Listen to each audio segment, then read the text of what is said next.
Bonjour. Notre groupe s'est intéressé à l'accompagnement de l'urbanisation par les trames paysagères dans les villages de la communauté de communes de Blaye. Donc, à travers les visites sur le site de la communauté de communes, on a observé les trames paysagères de quatre villages qui sont chacun issus d'une unité paysagère différente qu'on avait définie lors d'une première approche du territoire.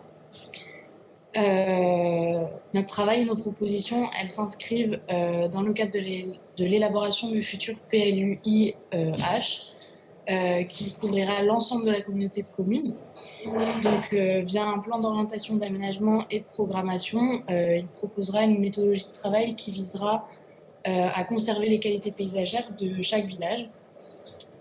Donc, on va vous présenter cette méthodologie à travers l'exemple de Saugon, c'est le village qu'on a choisi.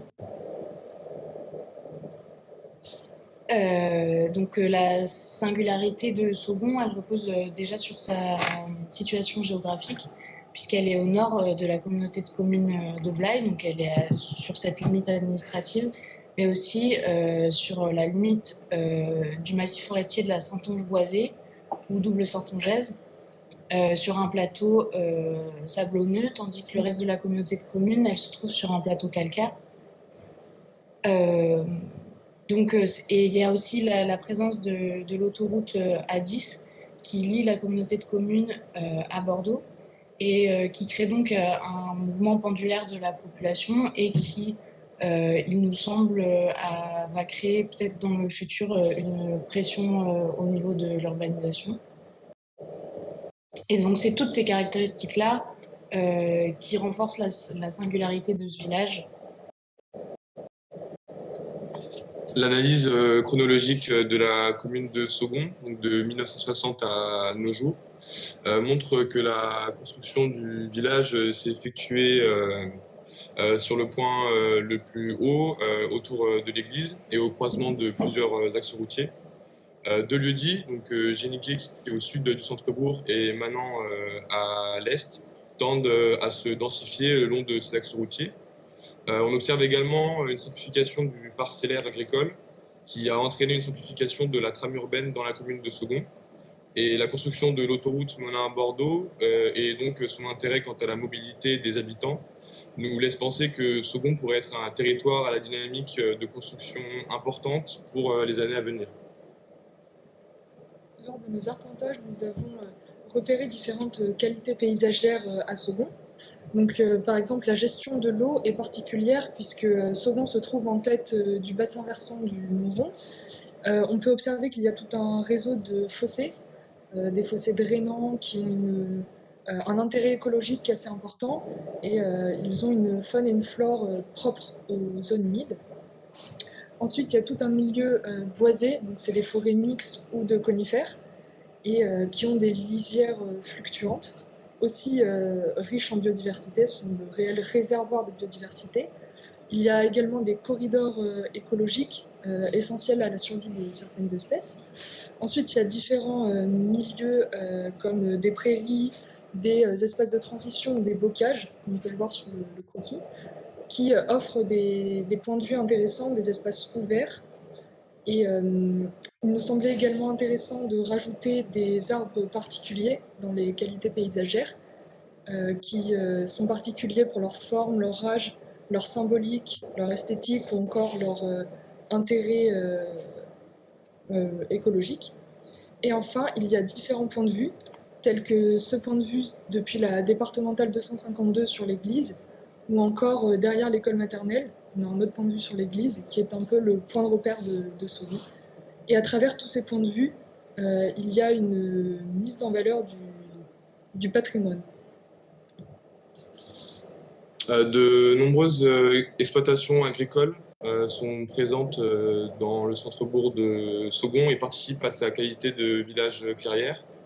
Le bâti de Géniquet et celui en direction de Manan témoignent de différentes époques de construction, majoritairement des années 70 jusqu'à nos jours.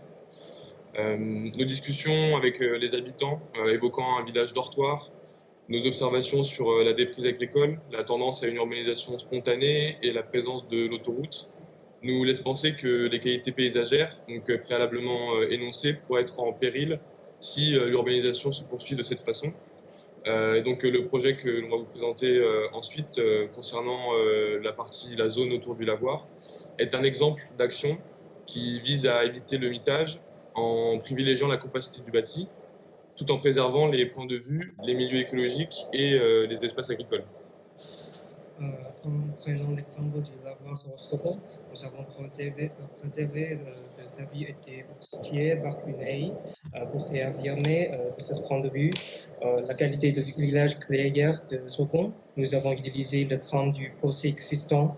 Nous proposons le long de ce fossé servant de fil conducteur en excès via un chemin tendu pour donner une alternative à la départementale 252.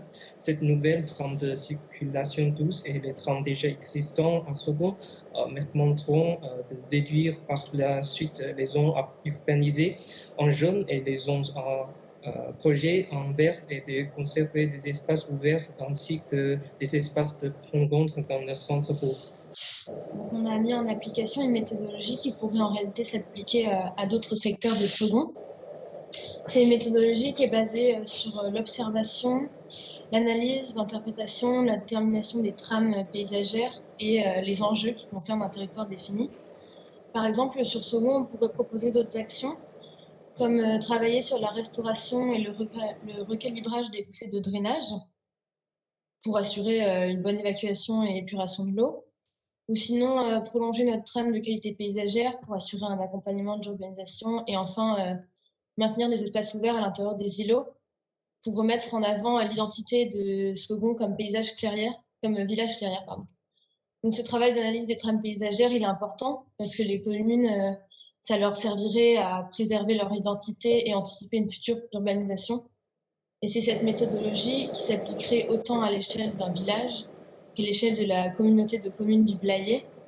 Et aujourd'hui, on a fait l'analyse de 3 autres villages pour appliquer cette méthode, et donc on vous proposerait de l'appliquer, par exemple sur des qualités, en prenant en compte les qualités comme les bosquets d'arbres, les fossés, les zones humides, la présence de rivières, espaces boisés, ou même des qualités qui sont vraiment propres à ces autres villages et qui ne concernent pas Sogon, comme la proximité avec l'estuaire par rapport à Goriac, ou alors la trame viticole et le relief. Merci. Merci.